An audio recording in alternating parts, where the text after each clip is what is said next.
Yang nomor 4, wazifah bagi seorang penerima zakat atau penerima sedekah itu sebaiknya dia menjaga sesuatu yang membuat dia mamang, utawa dia ini menjadi orang yang berhak menerima zakat atau tidak, atau dia itu juga berapa jenenge berkeyakinan atau mamang ya, atau dia itu mamang hal ini atau harta ini dari harta yang haram atau yang halal. Nah, niku harus dipertimbangkan.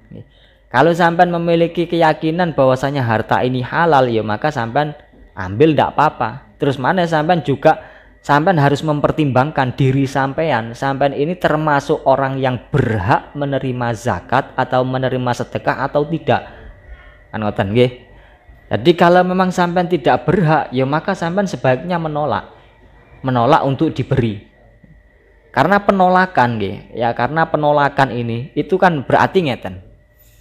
Ketika seseorang itu menjauhi dari kemegahan atau menjauhi dari segala sesuatu yang mudah lah, artinya yang memudahkan urusan kita.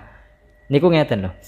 Jadi kesempitan atau kekurangan, kefakiran itu merupakan sesuatu keadaan yang memang banyak disukai oleh ulama-ulama sufi. Jadi ulama-ulama sufi itu senang dengan wis pokoke saanane ngoten. Cara bahasa sampean itu apa adanya. Ya kalimat apa adanya itu kan ya berarti ana dina iki ngono ae. Nggih, adanya apa ya situ ya itu monggo. Ana segotok ya pangan segotok, ngoten. Niku ulama sufi seperti itu.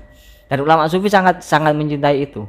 Lah makanya kalau sampean ingin menjadi orang yang memang benar-benar yang namanya sufi itu apa sih?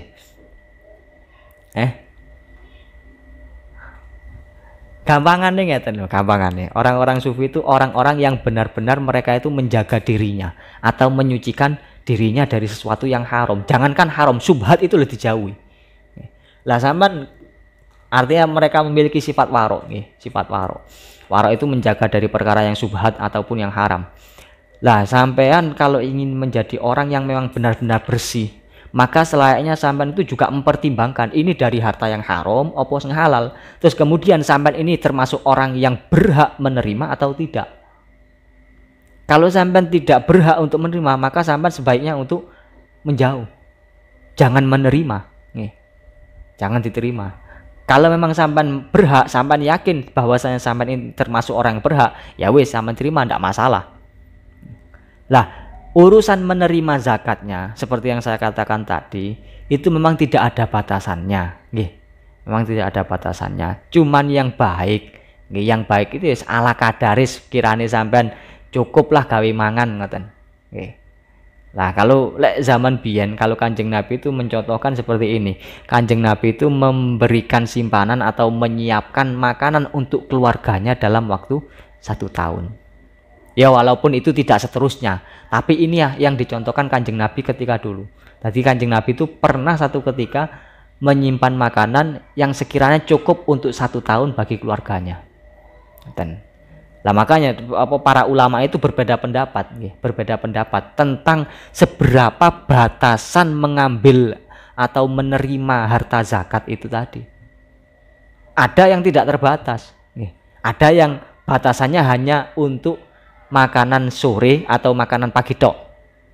Ada yang mengatakan pagi dan malam, ada yang mengatakan cukup 1 tahun. Nah, dari sini itu terserah sampean. Kalau memang sampean termasuk orang yang kepingin cedek nanggone Gusti Allah, kepingin membersihkan diri sampean, ya sampean nggak serakah-serakah.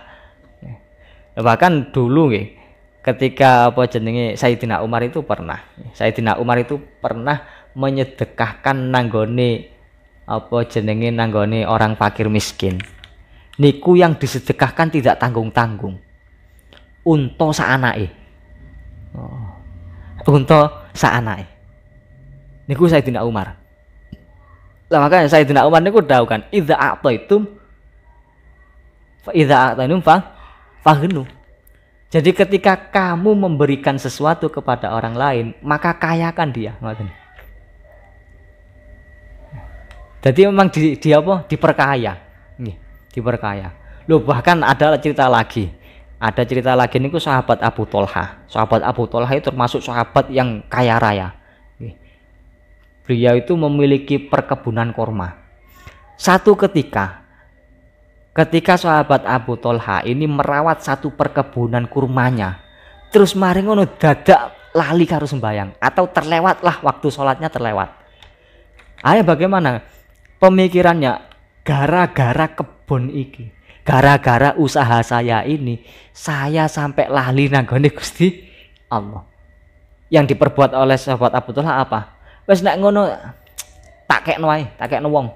Saya sedekahkan perkebunan saya. Dibuat. Oke.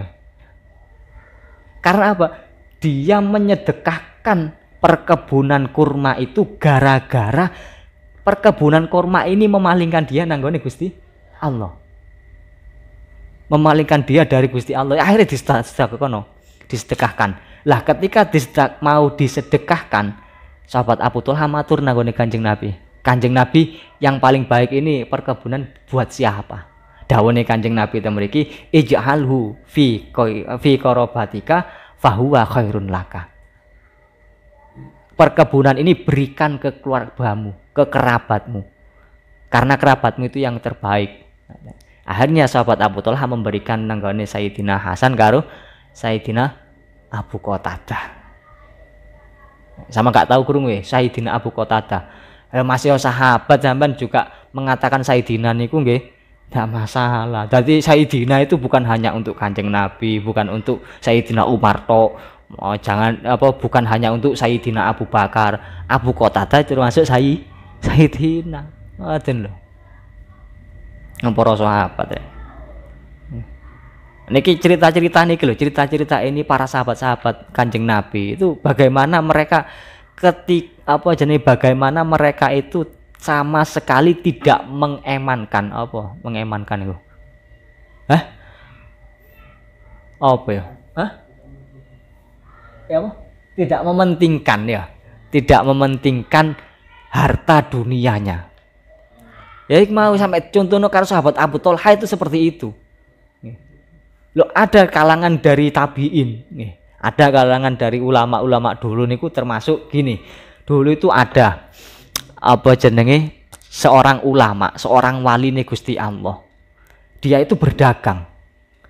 Berdagang niki sakjane pembahasannya wis pembahasan awal dulu tentang orang yang mengeluarkan zakat.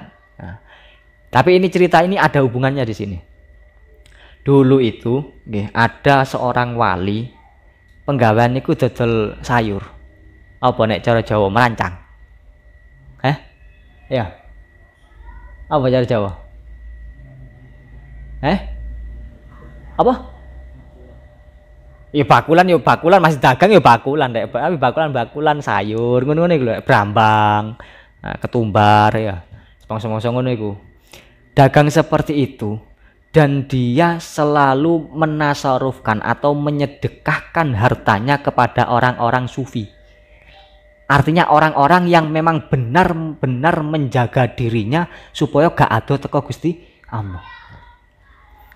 Lah satu ketika ditanyai oleh orang lain. Ditanyai kalau orang lain, Syekh atau gampangan lah, Pak Lek, sama itu kalau sedekah kok hanya ke orang-orang sufi saja sih. Mbok yo diratakan banyak orang mis yang lain. Dan jawabannya itu sangat indah sekali jawabannya. Jawabannya itu begini. Kalau saya saya itu lebih suka memberikan harta saya kepada satu orang sufi ini daripada saya memberikan orang 1000. Sampai koyok ngoten. Itu artinya pentingnya jogo harta benda. Baik itu yang disedekahkan. Lah, terus mantun ngoten dilaporno nanggone Kiai Junet. Nah, Syekh Junet ini termasuk wali masyhur nggih, termasuk wali masyhur yang terkenal kok Sunan Kalijaga lah. Nah, Wali Junet itu kemudian diwaduli karo uang, dilaporni koyo ngene. Mendapat laporan seperti tadi. Jawabannya Wali Junet, ya apik. Saya tidak pernah mendengar jawaban yang sebagus ini. Jawaban itu sangat bagus. Artinya dia menyedekahkan kepada orang sufi menjaga harta bendanya kepada orang sufi itu tadi, menyedekahkan nanggone orang sufi itu lebih baik daripada menyedekahkan nanggone uang sembarangan akeh 1000 orang yang sembarangan. Kiai Junad mengakui dia tidak akan menjawab seperti itu kecuali dia seorang wali. Ya, artinya berarti ya Junad menilai orang itu wali. Loh, wali Junad itu juga wali. Layak riful wali ilal wali loh ya. Amin. Lah, setelah itu bangkrut. Loh, bangkrut. Jadi wali sing seneng sedekah koyo ngono iku mau, jor-joran oleh sedekah. Niku terus kemudian bangkrut. Nah, setelah bangkrut, dia mau meninggalkan tokonya, wis gak dodol maneh, gak dagang maneh.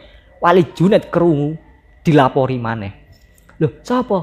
Wali iku mosok ulama itu mosok mau meninggalkan pertokoannya, perdagangannya. Jangan perbolehkan. Langsung Wali Junad mengeluarkan segala hartanya. Tolong sampai no salamku nanggone wali ku mau. Jangan pergi dari toko itu. Karena toko itu sebenarnya tidak membuat sampean melarat. Tetaplah berada di toko itu. Dan yang dilakukan Wali Junad ini tadi membantu orang yang melakukan taat nanggone Gusti Allah. Jadi Wali Junad itu memberikan modal lagi kepada orang yang berdagang ke mau, wali sing dagang ke mau. Nah, sampai koyok ngoten.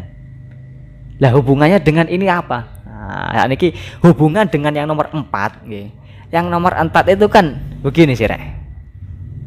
Begini loh, orang yang merasa bahwasanya dia itu seorang mustahik, orang yang mustahik, maka dia harus menerima atau dia menerima itu tadi, menerima zakatnya. Dan yang diterima, sedekah atau zakat yang diterima itu boleh, boleh. Ini pendapat ulama ini rincian daripada pendapat ulama yang disebutkan. Boleh mengambil sekiranya dia itu bisa dibuat makan untuk 1 tahun atau untuk dia berdagang kembali. Nah, sing Wali Junad itu mau ulama yang diberi oleh atau wali yang diberi oleh Wali Junad harta benda itu tadi sebagai modal, niku dia menerima. Nah, ini artinya, itu artinya ketika sampean diberikan sebanyak apapun, niku boleh diterima. Akan tetapi lebih baik sampean mengambil sak cukupe. Kirane sampean butuh nyambut gawe, kirane sampean itu butuh untuk modal, maka sampean terima.